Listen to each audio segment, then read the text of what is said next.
Oke. Selanjutnya untuk memahami apa yang sudah Ibu jelaskan, di sini Ibu akan memberikan materi lagi dalam bentuk yang berbeda, dalam bentuk PowerPoint, dan juga Ibu akan menampilkan sebuah video, dan untuk di akhir untuk mengevaluasi seberapa paham kalian mengenai materi yang Ibu sudah jelaskan, Ibu akan memberikan kalian salah satu bentuk latihan soal. Paham ya? Paham. Oke. Kita buka dulu bukunya ya. Buka dulu mengenai pelajaran 3 anak solid jujur. Next. Ada yang mau membantu Ibu membacakan pengertian dari jujur itu apa? Saya, Bu. Oke, boleh Agis. Jujur adalah upaya untuk selalu menyelaraskan perbuatan dan perkataan. Keinginan untuk jujur menyebabkan seorang muslim selalu dapat dipercaya dalam tindakan, ucapan, dan aksi nyata setiap hari. Jujur adalah perilaku positif dengan berkata sebenarnya, tidak curang, serta perbuatan dan perkataan yang tidak berlawanan.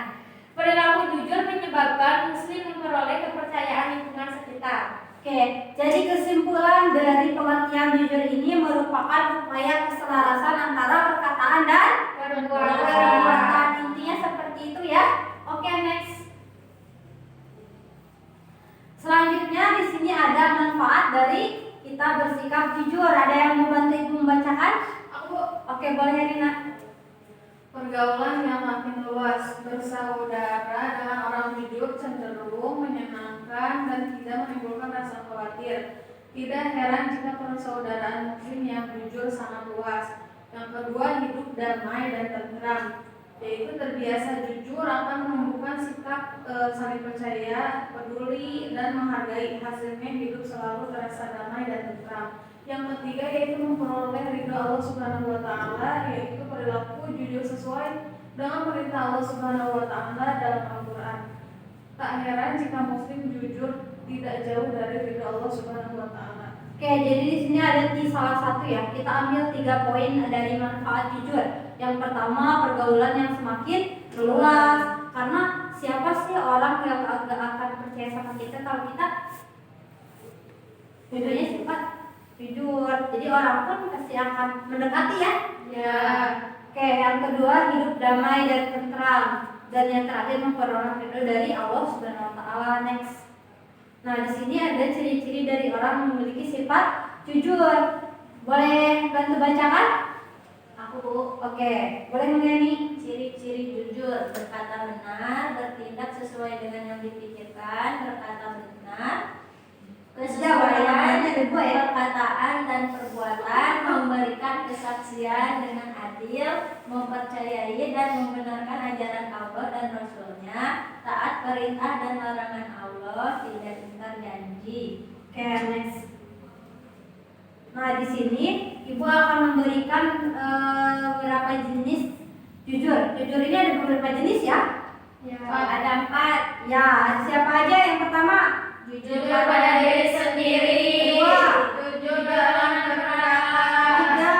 Jujur dalam berjanji. Yang terakhir? Jujur dalam berbuat. Oke, next. Di sini ada contoh-contoh dari jujur. Nah, di sini contoh-contoh dari jujur ketika kita di rumah, di sekolah maupun di lingkungan masyarakat. Ada yang membantu Ibu bacakan? Bu. Oke, boleh Marwa. Perilaku jujur di lingkungan rumah, yaitu mengakui kesalahan kepada orang tua. Yang kedua, mengembalikan kelebihan uang belanja pada orang tua. Ya. Yang ketiga, memberitahukan hasil ujian sekolah yang sebenarnya kepada orang tua. Dan Ya. yang terakhir, tidak mengambil barang anggota keluarga dengan sembarangan. Perilaku jujur di lingkungan sekolah. Yang pertama, mengerjakan tugas atau ujian sekolah tanpa menyontek. Kedua, tidak berbohong kepada guru atau teman. Yang terakhir, tidak mengambil barang milik teman guru. Oke, yang terakhir, ini merupakan perilaku jujur di lingkungan sekolah ya. Yang pertama, tidak berbohong atau memfitnah orang lain. Yang kedua, kenapa? Di lingkungan masyarakat. Tadi Ibu bilang apa? Sekolah. Oke, mohon maaf ya. Oke, makasih ya. Berarti kalian masih fokus terhadap pembelajaran. Ibu tadi cuma ngetes aja sebenarnya.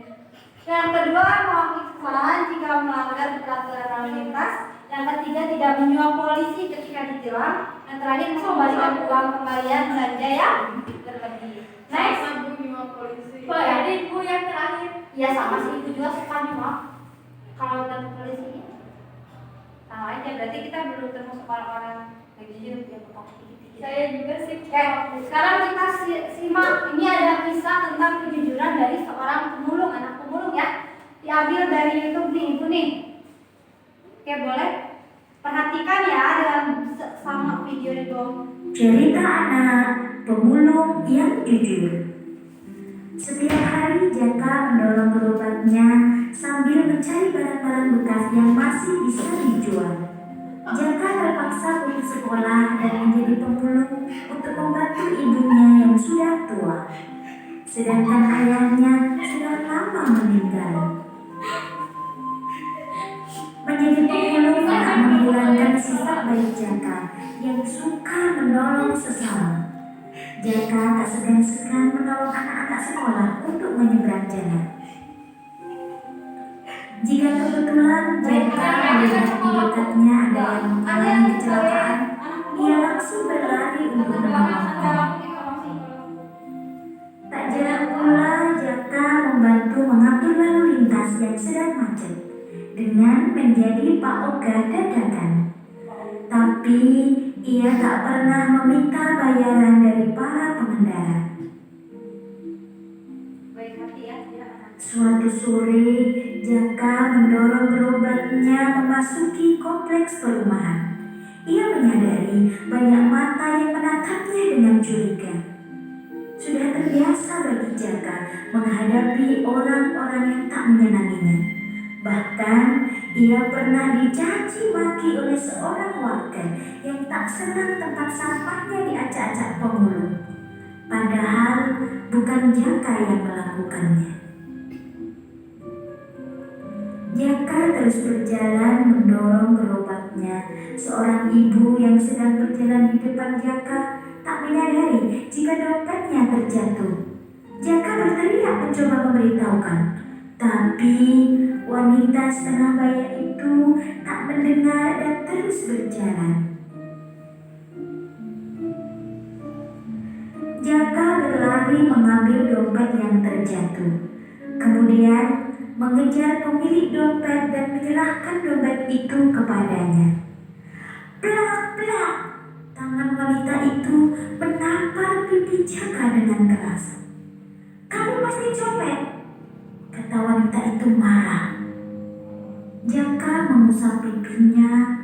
Ia tak menyangka akan ditampar. "Aku pemulung, bukan copet," balas Jaka sambil bersiap untuk pergi. "Tunggu dulu," teriak wanita itu sambil membuka dan memeriksa isi dompetnya. Wajahnya berseri melihat isi dompet masih utuh. Kemudian ia memberikan selembar uang kepada pemulung yang jujur itu. Tapi dengan halus Jaka menolak pemberian wanita yang telah salah sangka itu. Anak pemulung yang jujur ini seharian bekerja keras agar bisa membantu ibu dan adiknya. Dia tidak bisa bersekolah seperti anak-anak lainnya. Tapi setiap malam Jaka menyempatkan diri mengikuti bimbingan belajar di sanggar belajar yang didanai oleh salah satu organisasi sosial. Oke. Sudah. Jadi ini tuh salah satu cerita kejujuran seorang anak pemulung. Jadi walaupun dia seorang pemulung, kejujuran itu tuh tidak diukur dari apa profesi kita, bagaimana kelas sosial kita di masyarakat, tidak. Tapi kejujuran itu bisa dimiliki oleh semua orang. Jadi jangan menghina ketika ada seorang pemulung ataupun yang seperti keadaan itu di bawah ekonomi kita misalkan. Karena belum tentu mereka itu punya sifat buruk, karena kebanyakan kalau kasus-kasus di kita misalkan kebanyakan yang di jelek itu tuh malahan yang suka-suka di pinggir jalan, yang rata-rata membuat kasus kriminal ya. Kan rata-rata jarang tuh kalau misalkan orang yang ekonomi ke atas mendapat hal-hal yang seperti itu ya. Mana ada coba kalau misalkan seorang, contohnya gini, ketika kalian di luar nih, terus dompet kalian hilang di satu lokasi, hanya ada ditemukan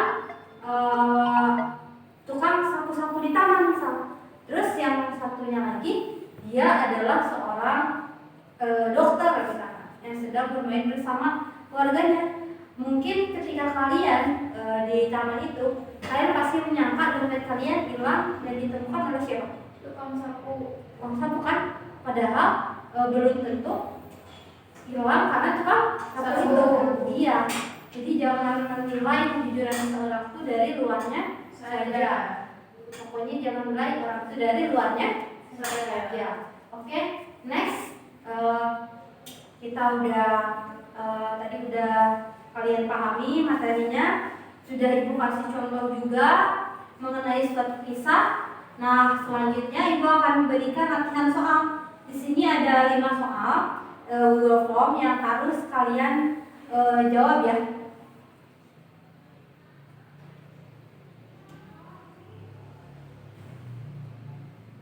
Oke.